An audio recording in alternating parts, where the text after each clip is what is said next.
Bismillahirrahmanirrahim. Assalamualaikum warahmatullahi wabarakatuh. Alhamdulillahi rabbil alamin. Wabihi nasta'inu ala umuri dunya waddin. Wassalatu wassalamu ala nabiyyina Muhammadin wa ala alihi wa ashabihi wa man tabi'ahum bi ihsanin ila yaumiddin wa ba'd. Pemirsa MPM TV di seluruh Nusantara dimanapun Anda berada, jumpa kembali, kita sama-sama mempelajari ilmu tajwid, ilmu tentang mengetahui bagaimana cara untuk membaca Al-Quran dengan baik dan benar sesuai dengan tuntunan ilmu tajwid.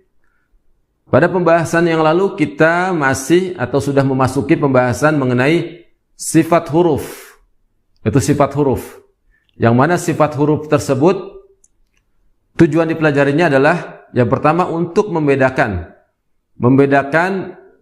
apabila huruf yang sama makhrajnya, ya, kita bedakan dengan cara mengetahui dan mempraktekkan sifat huruf tersebut. Meskipun huruf itu sama makhrajnya, tempat keluar hurufnya, namun secara sifat itu berbeda. Yang kedua, kita mengetahui dan bisa mempraktekkan dengan tepat makhraj huruf tersebut juga sifatnya. Dan yang ketiga, kita bisa membedakan mana huruf-huruf yang kuat ketika diucapkan dan mana huruf-huruf yang lemah. Pembahasan yang lalu pula kita sudah masuk pembahasan yaitu sifat yang berlawanan. Yang pertama kemarin adalah sifat yang berlawanan adalah yang pertama hamas dan jahar. Yang telah kita sebutkan, ya. Fahathahu syakhsun sakata.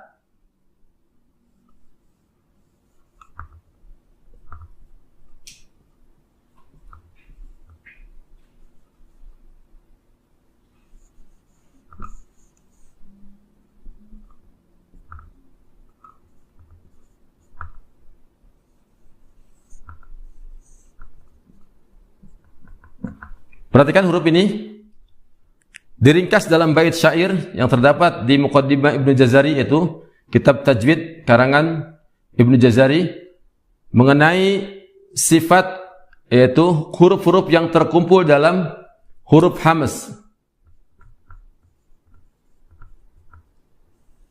Ada 10 huruf. Huruf fa, ha, tha, ha, shin, kha, Sod, Sin, Kaf, Ta. Nah, pertama kita akan membahas huruf Fa. Huruf hamas yang pertama adalah huruf Fa. Tentunya huruf-huruf semua yang terdapat dalam syair ini mempunyai sifat hamas, ya. Namun ada beberapa kekeliruan, kesalahan apabila kita atau pada umumnya kaum muslimin ketika membaca atau bertilawah Al-Quran, ya, karena mungkin tidak belajar sebelumnya, ketika mengucapkan huruf fa, ya, salah satu dari huruf hamas, terdapat kesalahan-kesalahan, yaitu kesalahan yang terjadi ketika huruf fa. Yang pertama adalah tidak adanya atau lemahnya sifat hamas.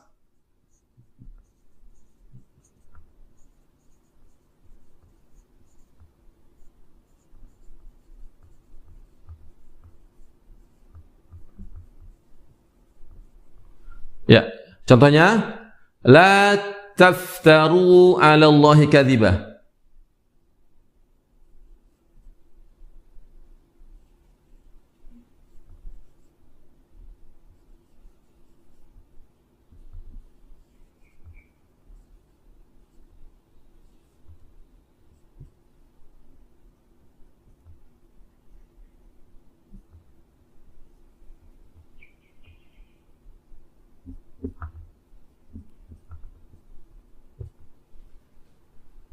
Perhatikan di sini huruf fa yang sering terjadi ketika mengucapkan huruf fa, tidak adanya atau lemahnya sifat hamas.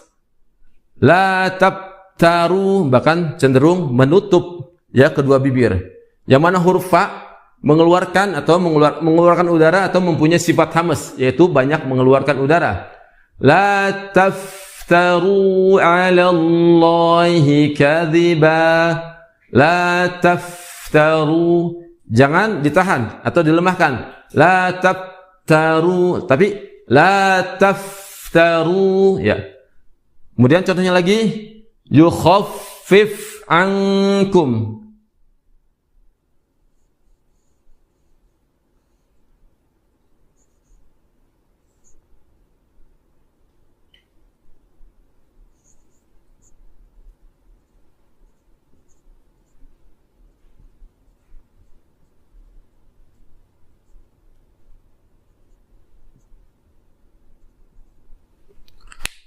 Yukhaffif, ya perhatikan, yukhaffif ankum.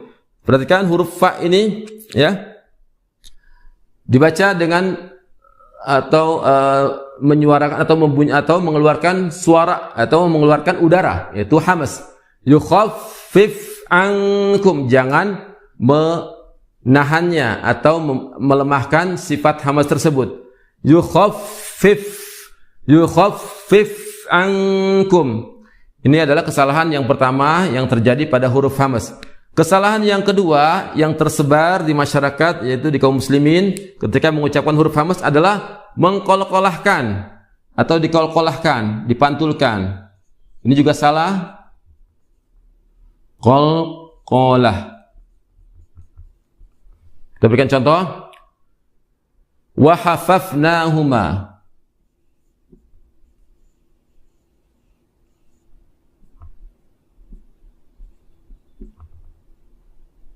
Wahafafna, kan? Kemudian contohnya lagi, ya, yasta'fifna.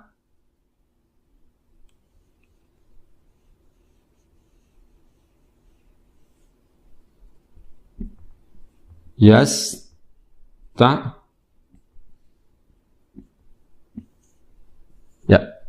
Kesalahan yang kedua yang terjadi pada huruf fa adalah seringnya atau banyaknya kaum muslimin mengkolkolahkan huruf hamas, padahal huruf fa tersebut, ya, bukan huruf kolkolah.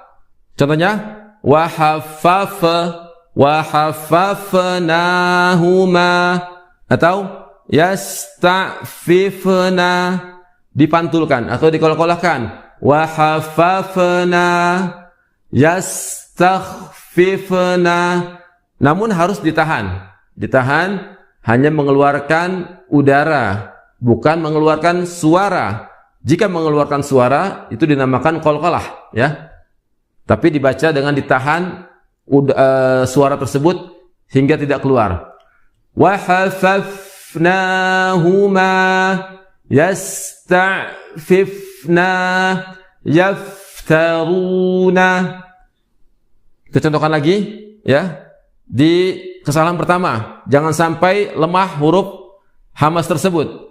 La taftaru 'ala Allahi kadhiba yukhaffif ankum. Kemudian jangan dikolok-kolahkan atau dipantulkan, namun harus ditahan dan mengeluarkan udara atau hamas. Wa hafafnahuma yasta'fifna. Ya, demikian kesalahan-kesalahan yang terjadi seputar membaca huruf fa. Semoga dengan mempelajari sifat huruf ini kita tidak terjatuh dalam kesalahan yang serupa, ya, dan kita terus bisa memperbaiki, ya, bacaan Al-Quran kita dengan baik dan benar. Insyaallah ta'ala di pembahasan selanjutnya kita akan terus membahas satu persatu huruf per huruf, ya, bagaimana cara mengucapkan dan mengeluarkan sifat huruf tersebut, dan bagaimana kesalahan-kesalahan kaum muslimin ketika mengucapkan huruf tersebut agar kita terhindar dari kesalahan tersebut. Demikian pembahasan kali ini, semoga bermanfaat. Subhanakallahumma wa bihamdika asyhadu an la ilaha illa anta astaghfiruka wa atubu ilaik. Wassalamu alaikum warahmatullahi wabarakatuh.